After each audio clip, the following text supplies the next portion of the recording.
جس نے قربان کی زندگی اپنے پیارے نبی کے لیے، باغ فردوس کی نعمتیں ہیں یقیناً اسی کے لیے۔ جس نے قربان کی زندگی اپنے پیارے نبی کے لیے، باغ فردوس کی نعمتیں ہیں یقیناً اسی کے لیے۔ اور رات دن ہم پریشان ہیں راحت دنیاوی کے لیے، کچھ تو سامان کر لیجئے قبر کی کوٹھری کے لیے۔ اور قبر کی منزلیں پرخطر، تیرہ و تار ہیں کس قدر، قبر کی منزلیں پرخطر، تیرہ و تار ہیں کس قدر، شمع عشق شہ بہروبر لے چلو روشنی کے لیے۔ اور ہیں سوالوں کی نازک گھڑی، کوئی حامی نہ ساتھی کوئی، ہیں سوالوں کی نازک گھڑی، کوئی حامی نہ ساتھی کوئی، سخت مشکل پڑا یا نبی آئیے رہبری کے لیے، سخت مشکل پڑا یا نبی آئیے رہبری کے لیے۔ محترم حضرات، میں نے جو قرآن مقدس کی آیت تلاوت کی، اہدنا الصراط المستقیم، اللہ تبارک و تعالی قرآن مجید میں ارشاد فرماتا ہے،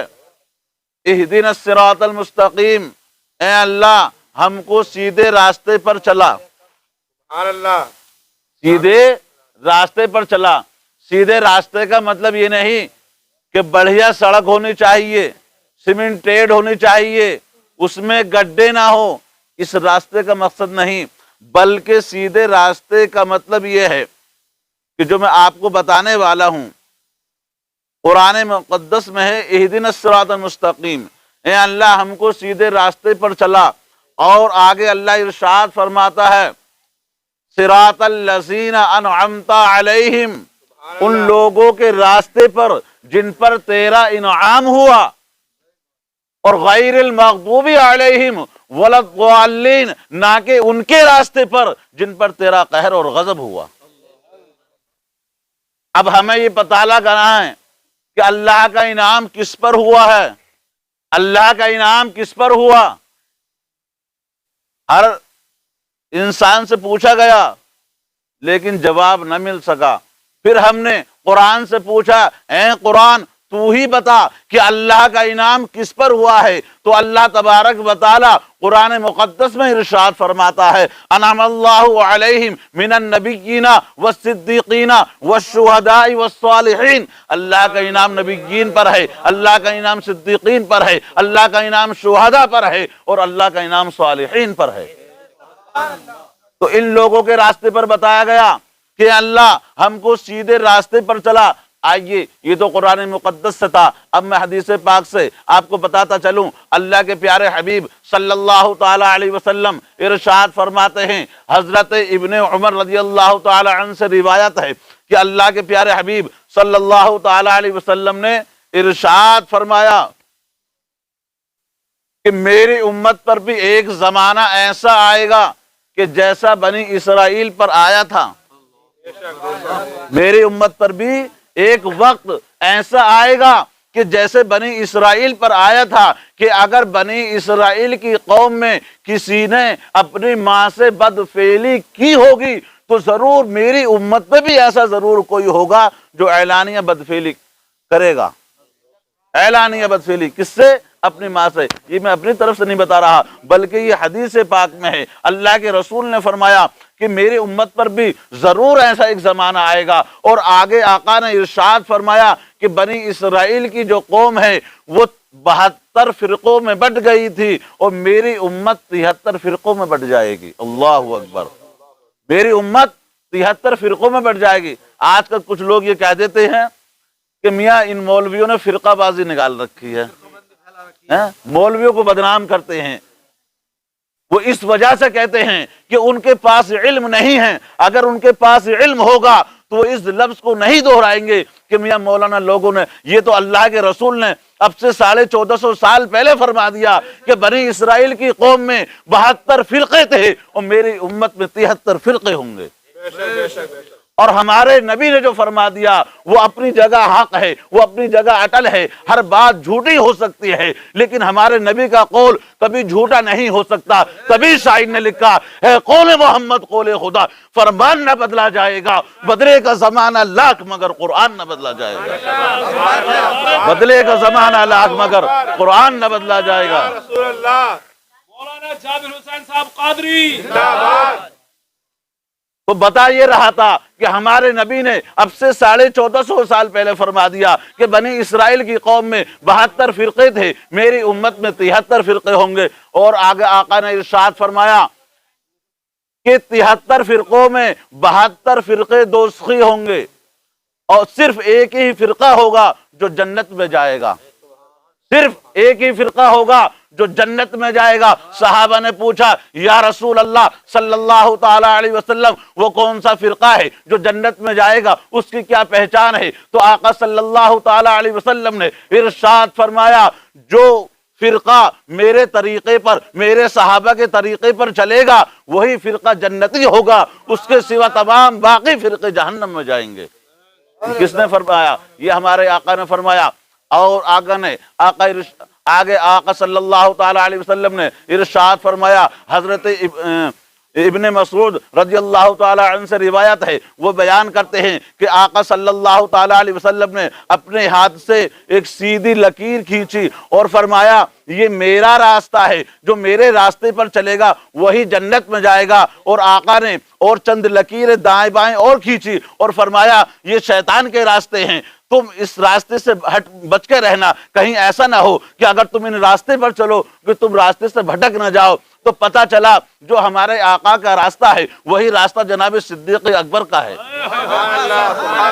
جو راستہ ہمارے آقا کا ہے وہی راستہ جناب صدیق اکبر کا ہے، جو راستہ صدیق اکبر کا ہے وہی راستہ حضرت عمر فاروق اعظم کا ہے، جو راستہ عمر فاروق اعظم کا ہے وہی راستہ حضرت عثمان غنی کا ہے، جو راستہ عثمان غنی کا ہے وہی راستہ مولا علی کا ہے، جو راستہ مولا علی کا ہے وہی راستہ حضرت امام حسین کا ہے، جو راستہ امام حسین کا ہے وہی راستہ حضرت امام حسن کا ہے، جو حضرت امام حسن کا ہے وہی راستہ حضرت امام زین العابدین کا ہے، وہی راستہ امام باقر کا ہے، وہی راستہ امام جعفر کا ہے۔ پتہ چلا وہی راستہ امام اعظم ابو حنیفہ کا ہے، وہی راستہ بڑے پیر صاحب سیدنا غوث اعظم کا وہی راستہ ہے، وہی راستہ امام مطلب یہ ہے کہ امام موسیٰ امام کاظم کا ہے، وہی راستہ سیدنا غوث اعظم رضی اللہ تعالی عنہ کا ہے، جو راستہ سیدنا غوث اعظم کا ہے وہی راستہ حضور خواجہ غریب نواز کا ہے، جو راستہ حضور خواجہ غریب نواز کا ہے وہی راستہ خواجہ قطب الدین بختیار کاکی کا ہے، وہی راستہ خواجہ نظام الدین اولیاء کا ہے، وہی راستہ بابا فرید گنج شکر کا ہے،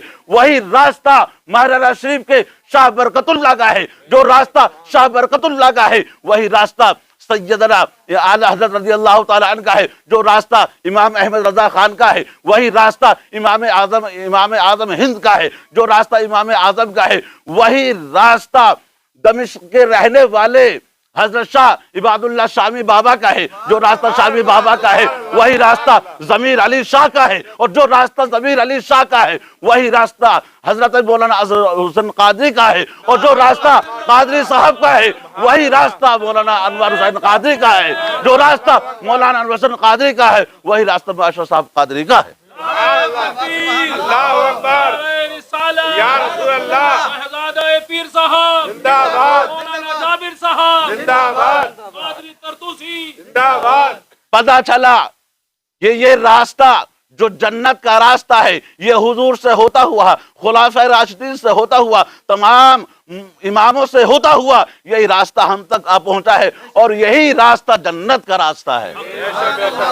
ہمیں یہ راستہ نہیں چھوڑنا ہے۔ کوئی فرقہ کسی کی برائی کرتا ہے، کوئی مطلب یہ ہے کہ کسی امام کو نہیں مانتا، کوئی صحابہ کی برائی کرتا ہے، کوئی کسی ولی کی برائی کرتا ہے، جتنے بھی دنیا میں فرقے ہیں اور جو فرقے بنیں گے، ابھی پورے فرقے نہیں ہوئے ہیں، قیامت تک یہ 73 فرقے ہونے ہیں، کیونکہ یہ ہمارے نبی کا ارشاد ہے، یہ ہمارے نبی نے فرمایا ہے کہ بنی اسرائیل میں 72 فرقے تھے، میری امت میں 73 فرقے ہوں گے۔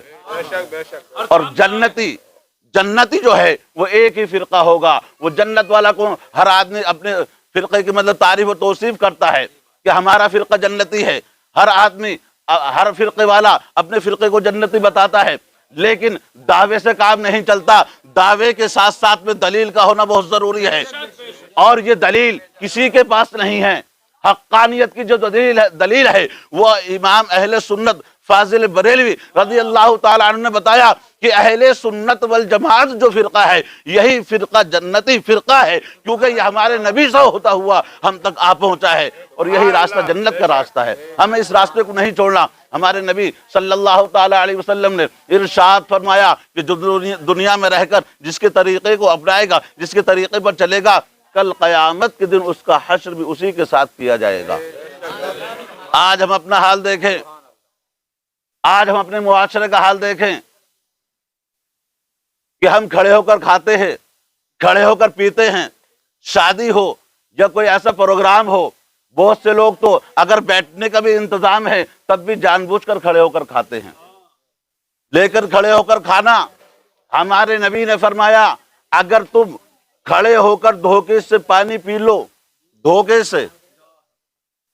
جان بوجھ کر نہیں بلکہ دھوکے سے، اگر تم دھوکے سے کھڑے ہو کر پانی پی لو اور تمہیں یاد آ جائے کہ میں نے پانی کھڑے ہو کر پیا ہے، تو اپنے منہ میں انگلی ڈال کر قے کر دو، اس پانی کو باہر نکال دو۔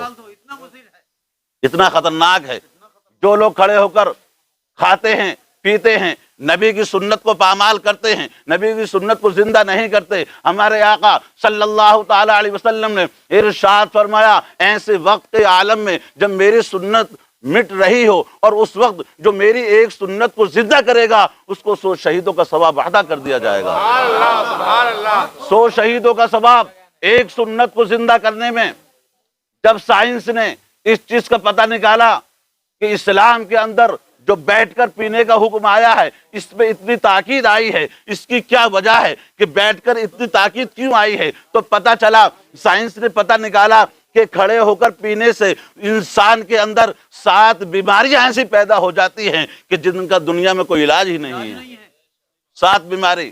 بس آخری حدیث پڑھ کر اپنی بات کو ختم کروں گا۔ تو آقا نے فرمایا جو دنیا میں رہ کر جس کے طریقے کو اپنائے گا کل قیامت کے دن اس کا حشر اسی کے ساتھ ہوگا۔ ایک صحابی آتے ہیں اور عرض کرتے ہیں یا رسول اللہ صلی اللہ تعالی علیہ وسلم آپ ہمیں یہ بتلا دیجئے کہ قیامت کب آئے گی، قیامت کب آئے گی؟ تو آقا نے ارشاد فرمایا تم مجھ سے قیامت کے بارے میں سوال کرتے ہو کہ قیامت کب آئے گی، کیا تم نے قیامت کی کچھ تیاری کر رکھی ہے یا نہیں؟ اگر آج کل کسی بھائی سے ہم کہہ دیں کہ میں آپ میں روزہ نہیں رکھتے، نماز نہیں پڑھتے، جمعے میں ایک دن نماز پڑھتے ہو، تو بڑی آسانی سے کہہ دیتے ہیں کہ میں جو ہوگا دیکھا جائے گا۔ کیا دیکھ سکتا ہے؟ ہماری کیا اوقات ہے دیکھنے کی؟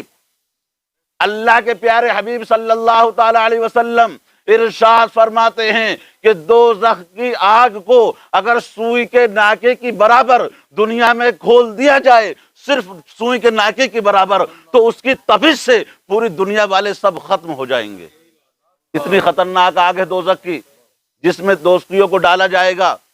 جو گناہ گار ہیں اس میں ان کو ڈالا جائے گا، وہ اپنے گناہوں کی سزا کاٹیں گے۔ المختصر بتانے کا مقصد یہ ہے، تو صحابہ اللہ کے رسول صلی اللہ تعالی علیہ وسلم نے ارشاد فرمایا تم مجھ سے قیامت کے بارے میں سوال کرتے ہو کہ قیامت کب آئے گی، کیا تم نے قیامت کی کچھ تیاری کر رکھی ہے؟ نہیں۔ تو آنے والے صحابی عرض کرتے ہیں یا رسول اللہ صلی اللہ تعالی علیہ وسلم میں نمازوں کی پابندی بھی کرتا ہوں، ماہ رمضان میں روزے بھی رکھتا ہوں، مالوں کی زکوٰۃ بھی ادا کرتا ہوں، حج کے مہینے میں حج بھی ادا کرتا ہوں، درود پاک بھی پڑھتا ہوں، صدقہ فطر بھی ادا کرتا ہوں اور تمام نوافل بھی عبادت کرتا ہوں، لیکن یا رسول اللہ جب کل قیامت کا دن ہوگا، حشر کا سامان ہوگا، بلا کی گرمی ہوگی، نفسی نفسی کا عالم ہوگا، ایسے پرسان ماحول میں کوئی کسی کا خیر و مددگار نہ ہوگا، ایسے وقت کے عالم میں جب لوگوں کے اعمال اللہ رب العزت کی بارگاہ میں پیش کیے جائیں گے، تو یا رسول اللہ میں اپنی نمازوں کو پیش نہیں کروں گا، میں اپنے روزے کو پیش نہیں کروں گا، میں اپنی زکوٰۃ کو پیش نہیں کروں گا، میں اپنے حج کو پیش نہیں کروں گا،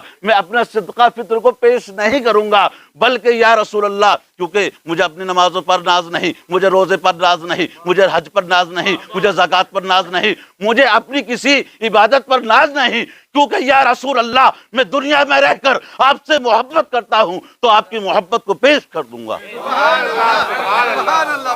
تو آقا نے ارشاد فرمایا صدقتا، تم نے سچ کہا، جو دنیا میں رہ کر جس سے محبت کرے گا کل قیامت کے دن اس کا حشر اسی کے ساتھ ہوگا۔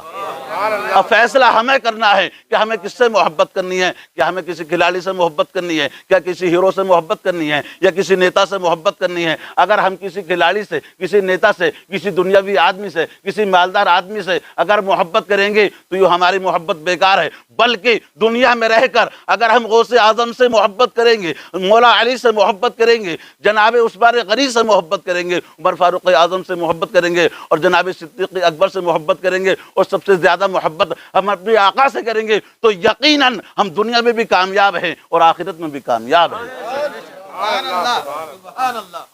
لیکن محبت کرنی ہوگی، عمل سے زندگی بنتی ہے، جنت بھی جہنم بھی، یہ خاکی اپنی فطرت میں نہ نوری ہے نہ ناری ہے، عمل چراغ ہے راہ نجات کی، لیکن چراغ خود نہیں جلتے، جلائے جاتے ہیں۔ بس میں ان اشاروں کے ساتھ اپنی بات کو ختم کر رہا ہوں۔ کوئی گل باقی رہے گا نہ چمن رہ جائے گا، پر رسول اللہ کا دین حسن رہ جائے گا۔ ہم سفیر و باغ میں ہیں، کوئی دم کے چہچہے، بلبلیں اڑ جائیں گی، سونا چمن رہ جائے گا۔ اطلس و کم خواب کی پوشاک پر نازا نہ ہو، اس تن بے جان پر خاکی کفن رہ جائے گا۔ اللہ تبارک و تعالیٰ مجھے اور آپ کو ان باتوں پر عمل کرنے کی توفیق عطا فرمائے۔ کہنے سننے میں اگر غلطی ہو گئی، اپنے پیارے حبیب کے صدقے معاف فرمائے۔ ایک دفعہ سبھی حضرات کلمہ شریف پڑھیں، لا الہ الا اللہ محمد الرسول اللہ، استغفر اللہ ربی من کل ذنب و اتوب الیہ۔ السلام علیکم ورحمۃ اللہ۔